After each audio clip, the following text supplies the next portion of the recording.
Hey, my name is Scott Bloyer. I'm one of the pastors here, and we are going through Proverbs for the month of August. So that means we're reading one proverb every day for the corresponding day that it hits. And so it's August 14th. We're reading Proverbs 14. Now, here's the thing. I'm going to start out just hammering home the very first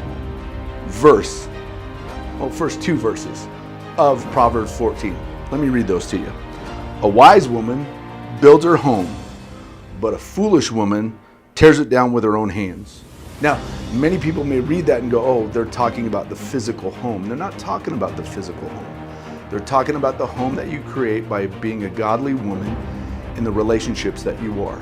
So whether you're a mother or not, whether you're married or not, what you do and how you live your life can either build up or tear down. In fact, one of the words that they use in this translation is neglect, mistrust, and abuse. Those are things that can tear down a home. And then it goes on to verse 2, and it says, but those who follow the right path fear the Lord, those who take the wrong path despise him. If we're going to build up a home, not tear down a home, then the goal should be that we're following exactly what God wants for us and from us, not what we want for our own life. We need to trust him so that he's the one that is building the home as we follow him. And then a couple of other verses that really spoke to me. Verse 12 says, there's a path before each person that seems right, but it ends in death. Here's the understanding of this. What you think about your life for yourself is not necessarily what God thinks for your life and for yourself. We need to understand that the path is a way of life.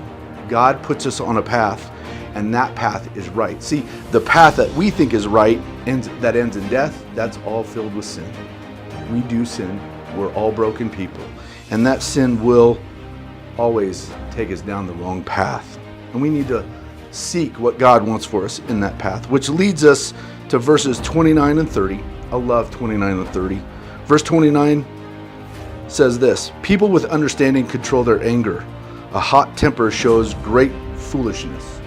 Now, I'm going to be honest, I'm probably not the best person to talk about this verse because sometimes I have a little bit of a temper, especially when I'm sitting in my truck on I-225 and someone is being stupid. Someone is cutting me off. I'm not, but here's the thing. What Solomon is alluding to is emotions. He talks about temper. He talks about anger.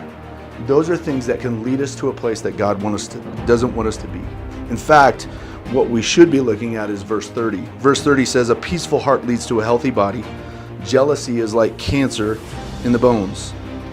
How we feel affects who we are, and how it affects who we are also in a physical way. It's emotional, it's physical, and spiritual. We should allow God to be the one that dictates and leads our emotions, not just what's happening in our day. I was talking to someone just recently, and they said, how do I keep joy? I said, joy is based in who we are as we follow Jesus. Happiness is an emotion that's based in our situation. I'm always going to have joy. I may not always be happy. So I want you to think about, how are your emotions leading you today? Hey, I hope this helped you. I hope you were encouraged by it. Have a great day.